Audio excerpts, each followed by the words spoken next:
একটা হচ্ছে ব্যাংক সংস্কার নিয়ে, একটা হচ্ছে বাংলাদেশ ব্যাংকের ভিতরে ইন্টারনাল ক্যাপাসিটি বিল্ডিংয়ের জন্য, আরও একটা হচ্ছে পাচার করা অর্থ যেগুলো বিদেশে চলে গিয়েছে সেগুলো ফেরত আনার জন্য।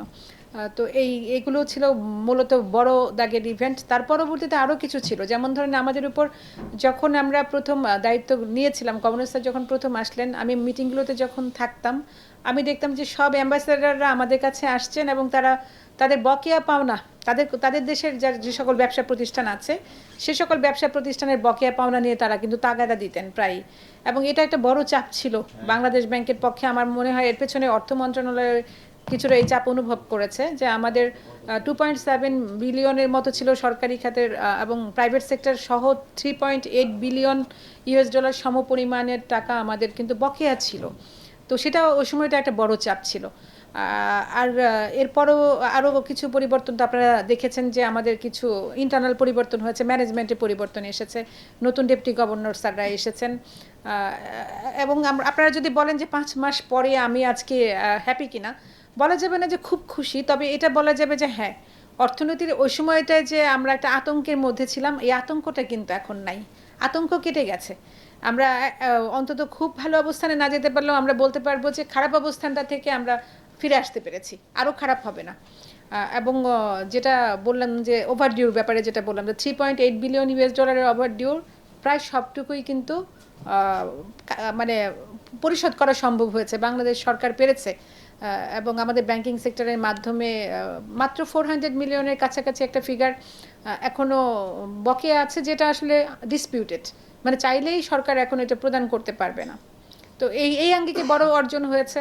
আমাদের রিজার্ভ কিন্তু মাশাল্লাহ আপনারা দেখেছেন যে ওই সময়টার তুলনায় এখন কিন্তু রিজার্ভ তার চাইতে ভালো, এবং রিজার্ভ কমে নাই। আমরা গত 1 বছর ধরে দেখেছি রিজার্ভ ইরোশন হচ্ছে, ক্ষয় হচ্ছে, কিন্তু গত 6 মাসে কিন্তু রিজার্ভ বিল্ড আপ হয়েছে। ফিগারগুলো কিন্তু আপনারা সবাই কম বেশি জানেন। আর একটা হলো রেমিটেন্সের প্রবাহটাকে অত্যন্ত ইতিবাচক বলতে হবে, যেটার হাত ধরে অর্থনীতি আসলে ঘুরে দাঁড়াতে পেরেছে বলে আমরা মনে করি।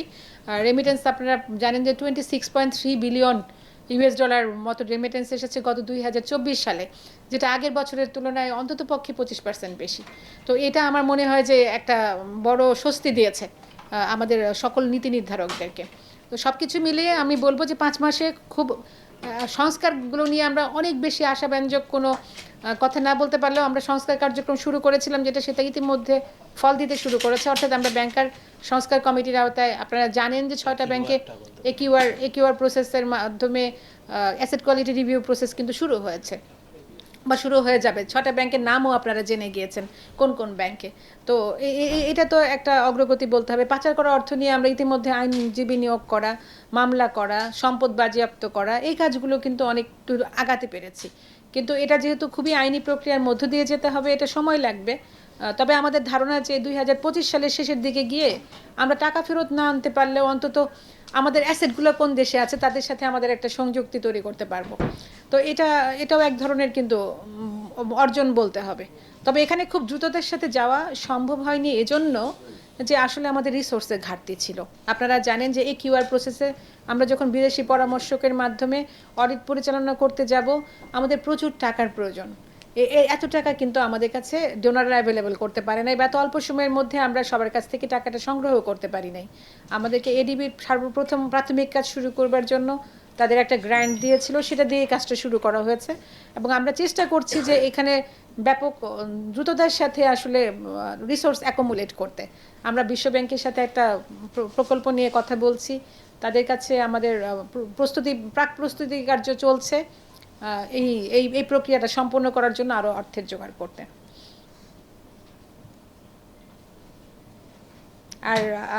আর যদি কিছু বলেন যে গত কয়েক মাসের মধ্যে আমরা কয়েক মাস বাদই দিলাম, ধরেন যে ডিসেম্বর মাসে আমরা প্রচুর সার্কুলার করেছি। আপনারা দেখেছেন ইতিমধ্যে আমরা কি করেছি, ডলারকে আমরা কিন্তু বাজার ভিত্তিক করবার একটা পরিকল্পনা হাতে নিয়েছি।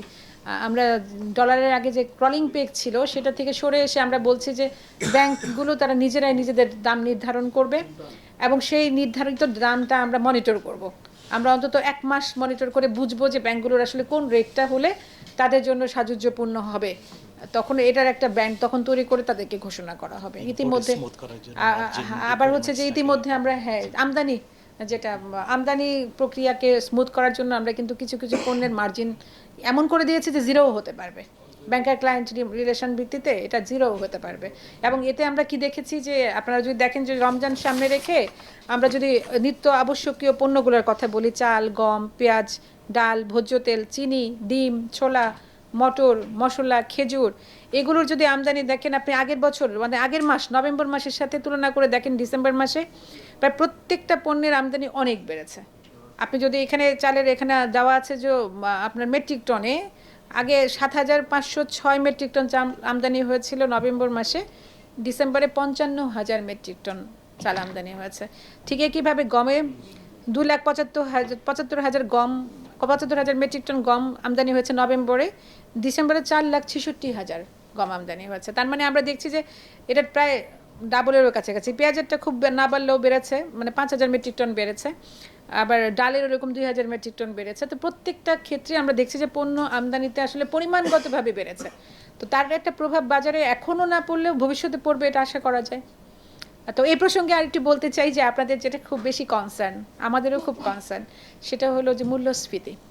বাংলাদেশ ব্যাংকের অন্যতম দায়িত্ব হচ্ছে যে মূল্যস্ফীতি নিয়ন্ত্রণে আনা, এবং এই মূল্যস্ফীতি নিয়ন্ত্রণের জন্য কিন্তু আমাদেরকে খুব কঠিন কিছু সিদ্ধান্ত নিতে হয়েছে। আমরা জানি যে আগেও মূল্যস্ফীতি বাজারে ছিল, তারপরও আমাদের সুদের হার, নীতি সুদ হার আমাদেরকে বাড়াতে হয়েছে, 2 দফায় বাড়ানো হয়েছে। এবং সামনে এই ডিসেম্বর মাসে আমরা আশা করছি যে মূল্যস্ফীতি কিছুটা কমে আসবে। যদি না আসে সেক্ষেত্রে আমাদের এই বাড়া কিন্তু অব্যাহত থাকবে, অর্থাৎ আরও একটু বাড়ানো হতে পারে, অথবা এটা বাড়ানো হারটা অব্যাহত থাকতে পারে। কিন্তু এটা স্বাভাবিকভাবে ব্যবসায়ীরা ক্ষতিগ্রস্ত, মানে ওনারা এটা সন্তুষ্ট হতে পারছেন না যে তাদের এই নীতি সুধার বাড়ানোর সাথে সাথে তাদের ব্যবসার খরচ বেড়ে যাচ্ছে। এটা একটা চ্যালেঞ্জিং পরিস্থিতি আছে, কিন্তু সামগ্রিক ম্যাক্রো ইকোনমিক স্ট্যাবিলিটির কথা চিন্তা করে মূল্যস্ফীতি নিয়ন্ত্রণের জন্য বাংলাদেশ ব্যাংক কিন্তু এই কঠিন পদক্ষেপের ভিতর দিয়ে যাচ্ছে।